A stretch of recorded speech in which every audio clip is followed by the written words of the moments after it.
Hai anak-anak, bertemu lagi dengan Bu Christine. Bagaimana kabar kalian? Tetap semangat? Bu Christine harap kalian tetap semangat meskipun pembelajaran dari jarak jauh ya. Hari ini kita akan belajar bersama. Sebelum itu, mari kita berdoa. Duduk tegak, tangan dikatupkan, perlahan-lahan mata kita pejamkan. Mari kita berdoa. Demi nama Bapa dan Putra dan Roh Kudus, amin. Roh Kudus, hadirlah di dalam diriku, agar apa yang saya baca dan pelajari dapat saya mengerti. Apabila aku kehilangan konsentrasi, tuntunlah aku, agar dapat tetap fokus dengan belajarku.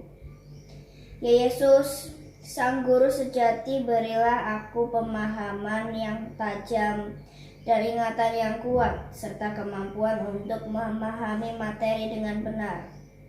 Namamu kami puji kini dan sepanjang masa. Santa Angela, doakanlah kami. Santa Maria, doakanlah kami.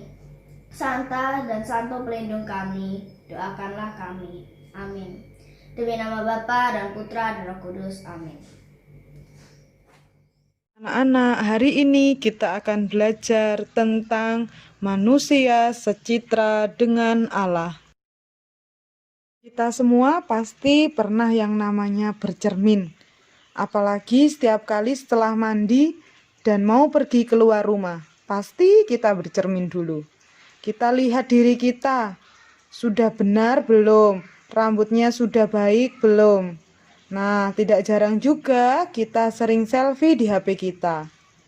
Pada saat bercermin di kaca dan selfie di HP, pasti kita melihat diri kita, rupa kita, bagaimana rambut kita, mata, hidung, dan lain sebagainya. Anak-anak, ternyata Allah juga bercermin. Allah pun melakukan hal yang sama seperti kita. Apalagi ketika Allah ingin menciptakan manusia laki-laki maupun perempuan. Allah mengatakan, marilah kita menciptakan manusia menurut gambar dan rupa kita. Yang tercipta ialah laki-laki dan perempuan. Seperti dalam Kejadian bab 1 ayat 27. Maka Allah menciptakan manusia itu menurut gambarnya. Menurut gambar Allah diciptakannya laki-laki dan perempuan, diciptakannya mereka. Kita umat manusia ternyata diciptakan secitra. Apa itu secitra? Secitra itu serupa, segambar dengan Allah. Bukan hanya secara fisik atau badan saja, melainkan juga perilakunya. Perilaku yang bagaimana? Perilaku di sini yang dimaksud adalah perilaku atau tindakan baik kita.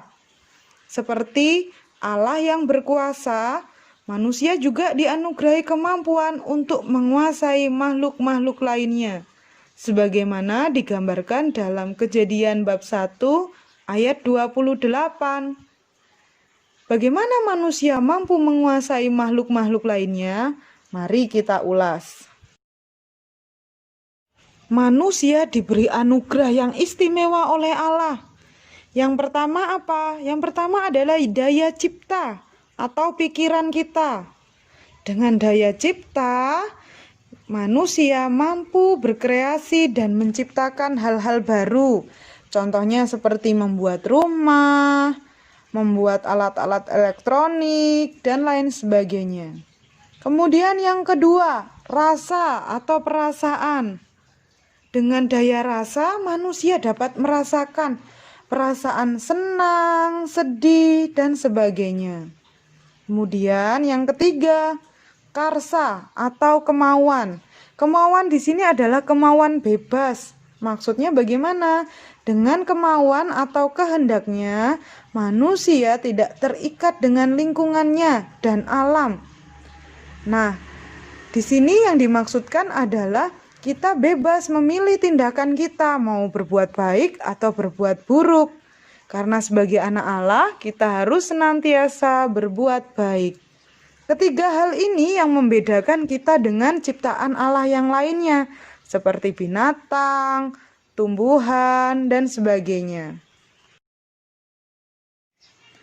Selain daya cipta, rasa, dan karsa, manusia sebagai citra Allah juga harus menunjukkan kebaikan-kebaikan Allah. Kenapa?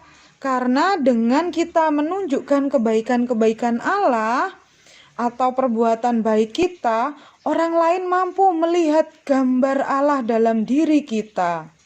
Dengan demikian, manusia sebagai citra Allah harus berperilaku dengan menggunakan daya ciptanya, daya rasanya, dan karsanya untuk tujuan yang baik. Manusia menjadi citra Allah berarti manusia sama seperti Allah, dan manusia harus berperilaku seperti Allah yang baik. Maka dari itu, kita sebagai anak-anak Allah harus bersyukur atas anugerah yang sudah Tuhan berikan kepada kita, daya cipta, rasa, dan karsa yang kita miliki. Nah, ungkapan syukur ini yang paling nyata dapat kita ungkapkan dengan bagaimana caranya? Caranya dengan mengembangkan daya cipta kita, daya rasa kita, dan karsa kita untuk hal-hal yang baik. Anak-anak, terima kasih sudah mengikuti pembelajaran hari ini dengan baik. Terima kasih sudah mengikuti pembelajaran hari ini dengan semangat, dengan sukacita.